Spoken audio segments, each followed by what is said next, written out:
Okay, we've completed the direct method for bait and tackle. Now it's time to move on and do the indirect method. Again, these are both for the operating section. And as I mentioned in the sort of preview video here, companies won't do both. They'll just choose the direct or they'll choose the indirect. They won't do both. We're going to do both because both are allowed under accounting rules. And it's just good to know how to do both. The indirect method, I think, is simpler and more straightforward. I do think the direct method does provide better information. But let's go with the indirect method. We start with net income. Let me erase my highlighting here. Maybe even erase my crossouts. The indirect method starts again with net income of 136, so let's put that in there. And the reason we start with net income here is we say, look, net income kind of represents operating cash flow. If you think of it like, okay, it's money coming in, net income kind of represents that. Of course, there's a lot of non-cash items involved in calculating net income, and that's what our next little bit gets at. Adjustments to reconcile net income to net operating cash. We have depreciation expense, and what we're saying here is everything in this little gray box go backwards. So expenses, you would think, oh, I deduct expenses. No, we're going to add it back in. It was deducted. Depreciation expense of $12,000 was already deducted to arrive at this 136 net income number. But what we're saying here is we got to put it back in because it didn't involve any cash. We've already deducted it to get to 136. We got to put it back in because it was a non-cash expense. So we're going to add back $12,000. And gain loss on sale of assets, if I have a gain, it's a minus. If I have a loss, I add it back. You do everything the opposite. You do everything backwards in here. So a gain is a minus, a loss is a plus. Now, why am I putting this back in? Well, yes, there are cash flows related to selling assets, but they don't belong in the operating section. They belong in the investing section. So put them back in here. Yes, they are part of net income. We want to remove that effect from net income. So we had a loss on sale of equipment of $9,000. A loss, you think it's a minus. No, no, no. We're working backwards. It is a plus here. Okay. Then we just look at our current assets and current liabilities and see how they changed and see how that change would affect cash. Change in taxes payable. Taxes payable went from 11 to 10. It went down by 1,000. If taxes payable goes down, think of it as a liability going down. You are paying off your taxes payable, right? That is bad for cash flow.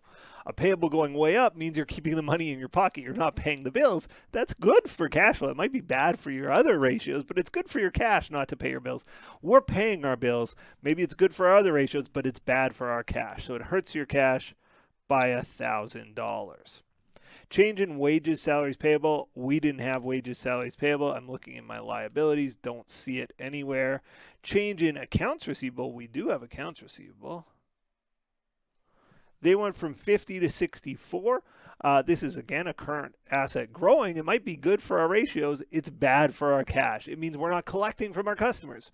Accounts receivable, we want to see go down. That means we're getting the money. Accounts receivable going up, bad for cash flow, minus $14,000 to our cash flow. Change in inventory. Inventory went down. This is great for cash flow. When your inventory goes down, it means you're keeping the money in your pocket. This is good for your cash flow.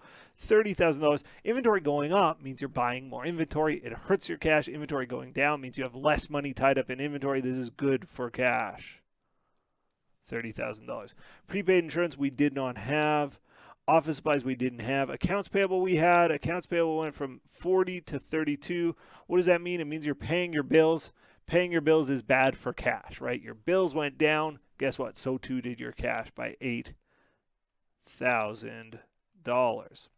Office supplies we didn't have. Accounts payable oops, I'm looking at the wrong thing here. I wrote it on the wrong line. We were there. $8,000 to the bad. Interest payable we didn't have. Other we didn't have. I think we're done here. Okay, so now we just have to add it up. 136 plus 12 plus 9 minus 1 minus 14 plus 30 minus 8 gives us $164,000 as a net inflow inflow from operating activities. Now I have fantastic news, and these have to match. Our direct method, we said the inflow was 164. Our indirect method, the inflow was 164. These do indeed match. Now, as mentioned, no real company does both, but the fact that we do both is a nice advantage. It gives us something to double check and to see if we did something wrong. But that makes me confident that we are on the right track here. Okay, so we have completed the indirect method. Now I want to show you a little trick that might come in handy just as you're doing this for yourself. Here's a little rule of thumb. Maybe a cheat sheet would be a better way of saying this. For the indirect method, if we have an asset that goes up, cash will go down. If we have a liability that goes up, cash will go up.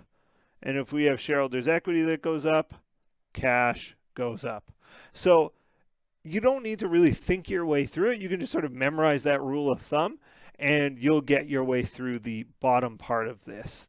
From here down, that rule of thumb is going to hold. So hopefully that's a useful rule of thumb for you, and hopefully this video helped in preparing the indirect method. In our next video, we're going to do the investing and financing sections. Stay tuned for that. Bye for now.